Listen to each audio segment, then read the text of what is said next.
پاکستان اور خطے کے جو دیگر ممالک سخت حالات سے گزر رہے ہیں اور مسلمانوں کے خلاف ایک بہت ہی ظالمانہ جنگ جو شروع کی گئی، جس کی وجہ سے خطے کے بہت سارے مسلمان ملک متاثر ہوئے ہیں اور مہنگائی پر اثر پڑا ہے، تیل کی قیمتیں بڑھی ہیں اور تیل کی قیمت بڑھنے کی وجہ سے مجموعی طور پر مہنگائی پر اثر پڑا ہے۔ تو ایسے موقع کے اوپر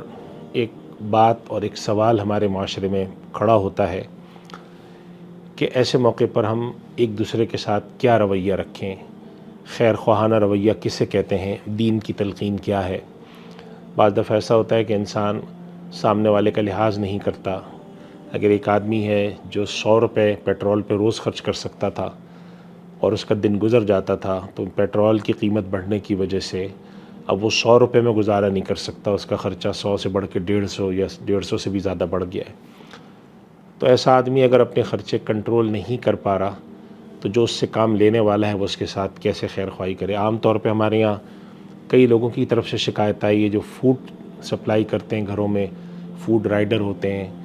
جو مختلف آن لائن آرڈر لے کے سپلائی کرتے ہیں، ان کے ساتھ دشواریاں شروع ہو گئی ہیں، چونکہ ڈیلیوری کا کام کرتے ہیں، گاڑی ان کی پیٹرول پہ چلتی ہے۔ تو اس طرح جو معاشرے کے خاص طور پہ وہ طبقات جن کے ہاں محنت اور مشقت زیادہ ہے، ان کے اوپر عمومی حالات میں مہنگائی کا اثر پڑتا ہے۔ اور جب تیل کی قیمت بڑھتی ہے تو ہر چیز کی قیمت بڑھتی ہے، کھانے پینے کی چیزوں کی قیمت بڑھتی ہے، دودھ کی قیمت بڑھتی ہے، اور اس کے ساتھ امکان یہ ہوتا ہے کہ پھر بجلی کی قیمت بڑھے گی۔ تو ایسے موقع پر ہمیں کیا کرنا چاہیے؟ تو دیکھیں، اس بارے میں سب سے پہلی بات تو میں یہ عرض کر دوں کہ اس طرح کے حالات دو طرح کے ہوتے ہیں۔ ایک تو یہ کہ عارضی طور پہ آتے ہیں اور گزر جاتے ہیں۔ اللہ کرے کہ یہ حالات ایسے ہی ہوں اور آنے والے وقتوں میں جو شدت پیدا ہوئی ہے مہنگائی کی اس پہ فرق پڑے، اور جو مجموعی طور پہ تجارت پہ اثر پڑا ہے جس کی وجہ سے معاشی سرگرمیاں نیچے ہوئی ہیں، معاشرے کے ہر طبقے میں لوگ تھوڑے تھوڑے پریشان ہیں، حتیٰ کہ جو لوگ ایکسپورٹ امپورٹ کا کام کرتے ہیں، بڑے تاجر ہیں، ان کے یہاں بھی دباؤ ہے۔ تو اللہ تعالیٰ یہ حالات گزار دے، لیکن اگر یہ حالات تھوڑے عرصے کے لیے بڑھ جاتے ہیں یا مجموعی طور پہ کوئی اثر آ جاتا ہے تو پھر ایسی صورت میں اللہ کے نبی صلی اللہ علیہ وسلم کی تعلیم پہ ہم نظر رکھیں، اور ایک مجموعی انسانی معاشرے کے اندر جو چیز ہمیں نظر آتی ہے وہ دو چیزیں نظر آتی ہیں۔ پہلی چیز ہوتی ہے غم خواری، خیر خواہی، اور ایک دوسرے کے ساتھ معاونت کا خیال رکھنا۔ یعنی جس طریقے سے ایک آدمی جو صاحب حیثیت ہے، جس کے اوپر معاشی دباؤ کم پڑ رہا ہے، وہ ان لوگوں کا تھوڑا سا خیال رکھے، اپنے زیر دست لوگوں کا خیال رکھے،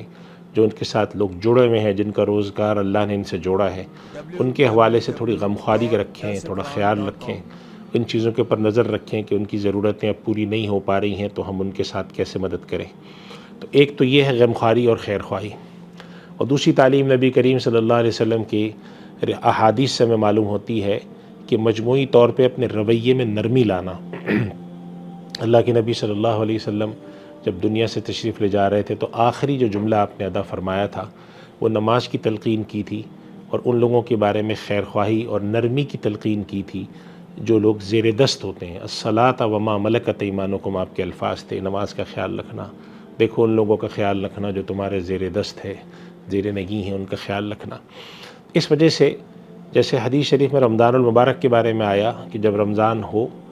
تو اپنے ملازمین کے ساتھ تھوڑی نرمی کرو۔ اس کی وجہ یہ ہوتی ہے کہ یہ رمضان کے اندر مشقت زیادہ ہے، تو جب رمضان آیا ہے اور رمضان میں تمہارا ملازم بھی روزے رکھ رہا ہے تو اس کا مطلب یہ ہوا کہ اگر اس کے اوپر تھوڑی سی سختی ہے، تھوڑی مشکل ہے، تو تم نرمی کرو۔ اگر ہم اپنے رویے کے اندر ان دو باتوں کو پیدا کر لیں کہ مجموعی طور پہ جو سختی ہے، کوئی غلطی ہے، اس کے بارے میں برداشت پیدا کر لیں،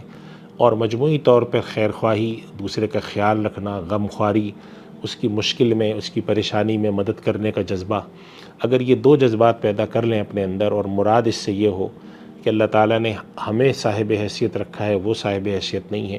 تو ان کا ہم خیال رکھیں، تو مجموعی طور پہ غم خوار معاشرہ،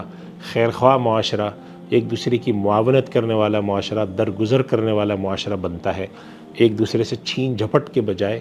ایک دوسرے کا خیال رکھنے والا معاشرہ بنتا ہے۔ سخت حالات میں، مشکل حالات میں، پریشانی کے حالات میں اس طرح کے معاشرے کو اللہ تعالیٰ پسند فرماتا ہے،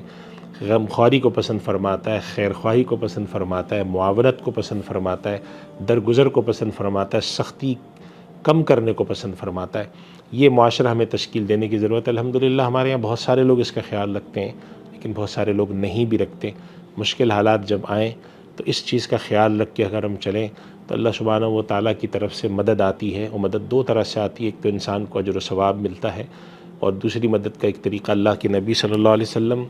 کی احادیث سے معلوم ہوتا ہے کہ جب انسان اس طرح کے خیر کے کام کرتا ہے، دوسروں کا خیال رکھتا ہے، صدقات خیرات کے جذبے سے کرتا ہے، تو اس کے نتیجے میں اللہ تعالیٰ اس شخص پر آنے والی بہت ساری مشکلات پریشانیاں ٹال دیتے ہیں۔ تو اگر انسان اس طریقے سے کام کرے، خیر خواہی، غم خواری، خیال رکھنے کا، معاونت کرنے کا جذبے کے ساتھ، درگزر کرنے کے جذبے کے ساتھ معاشرے میں کام کرے، تو اللہ تعالیٰ کی طرف سے جو خیر و برکات ملتی ہیں وہ بھی ملتی ہیں، اور سخت ٹائم جو ہے، سخت وقت، وہ کسی طرح سے گزر جاتا ہے۔ اللہ تعالیٰ ہمیں عمل کی توفیق عطا فرمائے۔ وآخر دعوانا الحمدللہ رب العالمین۔ سوشل میڈیا پر سب سے قدیم اور سب سے ریلائبل برانڈ درس قرآن.com